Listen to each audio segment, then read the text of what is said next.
moleque José, de Graciliano Ramos, voz Iba Mendes. A preta Quitéria engendrou vários filhos, os machos fugiram, foram presos, tornaram a fugir, e antes da abolição já estavam meio livres, sumiram-se. As fêmeas, Luísa e Maria, agregavam-se à gente de meu avô. Maria, a mais nova, nascida forra, nunca deixou de ser escrava, e Joaquina, produto dela, substituiu-a na cozinha, até que, mortos os velhos, a família não teve recurso para sustentá-la. Aí Joaquina se libertou e casou, diferenciando-se das ascendentes. Luísa era intratável e vagabunda. Em tempo de seca e fome, chegava-se aos antigos senhores, instalava-se na fazenda, resmungona, malcriada, a discutir alto, a fomentar a desordem.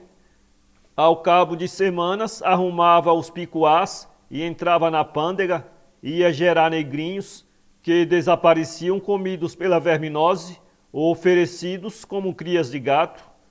Parece que só escaparam os dois recolhidos por meu pai. A moleca Maria tinha a natureza da mãe, e não podendo revelar-se, lavava pratos e varria a casa em silêncio, morna, fechada, isenta de camaradagens, esperando ganhar asas e voar. Realizou esse projeto. O moleque José, tortuoso, sutil, falava demais, ria constantemente, suave e persuasivo, tentando harmonizar-se com todas as criaturas. Repelido, baixava a cabeça, voltava, expunha suas pequenas habilidades sem se ofender, jeitoso, humilde, os dentes à mostra. Não era alegre, os olhos brancos ocultavam-se frios e assustados, os beiços tremiam às vezes, mas isso se disfarçava numa careta engraçada que amolecia a cólera das pessoas grandes. E José se escapulia, escorregava brando gelatinoso das mãos que o queriam agarrar. Apanhado na malandragem, mentia, inocente e sem vergonha. Juntava os indicadores em cruz, beijava-os. Por Deus do céu, pelas 5 chagas de nosso Senhor Jesus Cristo, por esta luz que nos alumia. Franzino, magrino, achatava-se, uma insignificante mancha trêmula.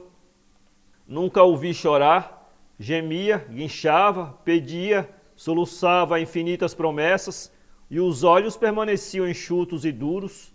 Enchia-me de inveja, desejava conter as minhas lágrimas fáceis, tomava-o por modelo, e sendo-me difícil copiar-lhe as ações, imitava-lhe a pronúncia, o que me rendia desgosto. Esfriavam minha ambição de melhorar e instruir-me, forçavam-me a recuperar a fala natural.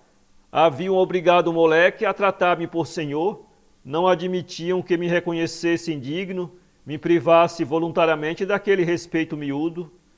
José, insensível às minhas desvantagens, perseverara na obediência, modesto, a proteger-me. Íamos com frequência ao sítio que meu pai cultivava perto da rua, para lá do cemitério novo. Debaixo das árvores do aceiro, descansando sobre folhas secas, conservava-me horas entorpecido, a olhar as fileiras de mandioca, as cercas, periquitos que namoravam espigas amarelas. José vadiava nos ranchos vizinhos. Logo ao sair de casa, dobrando a esquina do Cavalo Morto, reunia-se a um lote de garotos, e o bando aumentava. Era diante do muro de seu Paulo Honório um pelotão ruidoso que enfeitava a areia com flores de mulungu. As mulheres da lavoura percebiam nas corolas encarnadas formas indecentes, pisavam-nas furiosas, dirigiam insultos às moitas. Os pirralhos ocultos gritavam, corriam pelo mato, espalhavam no chão outras flores, vermelhas e peludas, ficavam de tocaia aperreando as mulheres. Montado no meu carneiro branco, espantava-me da indignação delas, queria saber por que esmagavam com os pés coisas tão bonitas, achava tola a brincadeira e enjoava-me dos meninos barulhentos. Certo dia, um se aproximou de mim, puxou conversa usando palavras misteriosas. José interveio. Cala a boca, ele não entende isso. Entristeci, humilhado por anunciarem a minha ignorância. Quis reclamar, fingi-me de esperto, mas desanimei. Confessei interiormente que eles procediam de modo singular. Afastei-me sério, livre de curiosidade. O meu carneiro branco morreu, os passeios ao sítio findaram. José conhecia lugares, pessoas, bichos e plantas. Uma vez enganou-se, presumiu enxergar meu avô num cavaleiro encourado visto de longe. Seu Ferreira de Gibão, num cavalo de seu afro. Discordei, meu avô só vestia couro no trabalho do campo. Na rua apresentava-se de colarinho e gravata, à feira, à missa, às eleições, ao júri, e não viajava em animal emprestado. Quando o homem se avizinhou, notamos o equívoco, e isto me deu satisfação. Senti o moleque próximo e falível. Eu julgava a ciência dele instintiva e segura. Modifiquei o juízo e alimentei a esperança de, com esforço, decorar nomes também, orientar-me em caminhos e veredas. Apesar do erro, o prestígio de José não diminuiu. Convenci-me de que ele se havia expressado bem e repeti com entusiasmo: seu Ferreira de Gibão num cavalo de seu afro. Acabei por dividir a frase em 2 versos, que a princípio declamei e depois cantei. Seu Ferreira de Gibão num cavalo de seu afro. Minha mãe se aborreceu, atirou-me os qualificativos ordinários, estúpido, idiota. Mordi os beiços, fui esconder-me no armazém, olhar o beco. Mas trepado na janela, as pernas caídas para fora, não esqueci o disparate e monologava, batendo com os calcanhares no tijolo. Seu Ferreira de Gibão num cavalo de seu afro. José deu-me várias lições, e a mais valiosa marcou minha carne e o espírito. Lembro-me perfeitamente da cena. Era de noite, chovia, as goteiras pingavam. Na sala de jantar, meu pai arguía o pretinho, que se justificava mal. Nenhum indício de tempestade e violência, pois a culpa era leve e meu pai não estava zangado, contentar-se-ia com algumas injúrias. Achando-se disposto a absolver, aceitava facilmente as explicações. A um desconchavo do acusado, a voz áspera se amaciava, um riso grosso estalava e a calma se restabelecia. Atravessávamos, porém, momentos difíceis.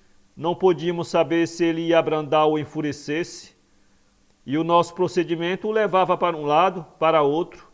Acertávamos ou falhávamos, como se jogássemos o cara ou o cunho.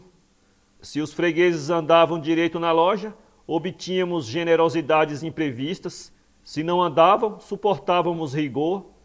Provavelmente é assim em toda parte, mas ali essas viravoltas se expunham com muita clareza. Naquela noite, José, como de costume, negou uma traquinada insignificante. Apertado na inquirição, continuou a negar. Vieram provas, surgiu a evidência. O negro estava obtuso, não percebeu que devia soltar ao menos uns pedaços de confissão e defender-se depois, jurar por esta luz, pelas chagas de Cristo, não reincidir.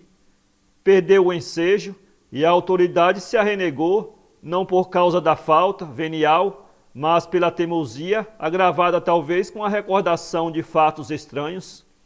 Agora o infeliz precisava resignar-se ao castigo e resistia, procurava atenuar a raiva esmagadora. A infração inchava, confundia-se com outras mais velhas, já perdoadas, e essas cresciam também, tornavam-se crimes horríveis. Quando meu pai se tinha irado bastante, segurou o moleque, arrastou-o à cozinha, seguiu-os curioso, excitado por uma viva sede de justiça. Nenhuma simpatia ao meu companheiro desgraçado, que se agoniava no pelourinho, aguardando a tortura. Nem compreendia que uma intervenção moderada me seria proveitosa, originaria o reconhecimento de um indivíduo superior a mim. Conservei-me perto da lei, desejando a execução da sentença rigorosa. Não me afligiam receios, porque ninguém me acusava, ninguém me bulia a consciência. Não distinguindo perigos, supunha que eles se haviam dissipado inteiramente. As brasas no fogão cobriam-se de cinza, morriam sob chuviscos. A água da bica salpicava o ladrilho escorregadio, A labareda fumacenta do candeeiro oscilava. No murmúrio, a criança beijava os dedos finos. De repente, o chicote lambeu-lhe as costas e uma grande atividade animou-a. Pôs-se a girar, desviando-se dos golpes, e as palavras afluíram no jorro. Por esta luz, meu padrinho, pelas 5 chagas de nosso Senhor Jesus Cristo. A súplica lamurienta corria inútil, doloroso ganido de cachorro novo. Muitas vergastadas se perdiam, fustigavam as canelas do juiz transformado em carrasco. Este largou o instrumento de suplício, agarrou a vítima pelas orelhas, suspendeu-a e entrou a sacudi-la. Os gemidos cessaram, o corpo mofino se desengonçava, a sombra dele ia e vinha na parede tisnada, alcançava a telha e os pés se agitavam no ar. Aí me veio a tentação de auxiliar meu pai. Não conseguiria prestar serviço apreciável, mas estava certo de que José havia cometido grave delito e resolvi colaborar na pena. Retirei uma acha curta de feixe molhado, encostei-a de manso a uma das solas que se moviam por cima da minha cabeça.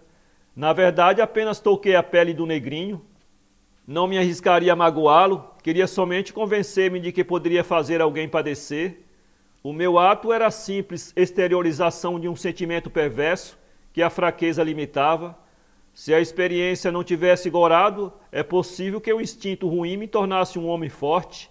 Malogrou-se e tomei rumo diferente. Com certeza José nada sentiu.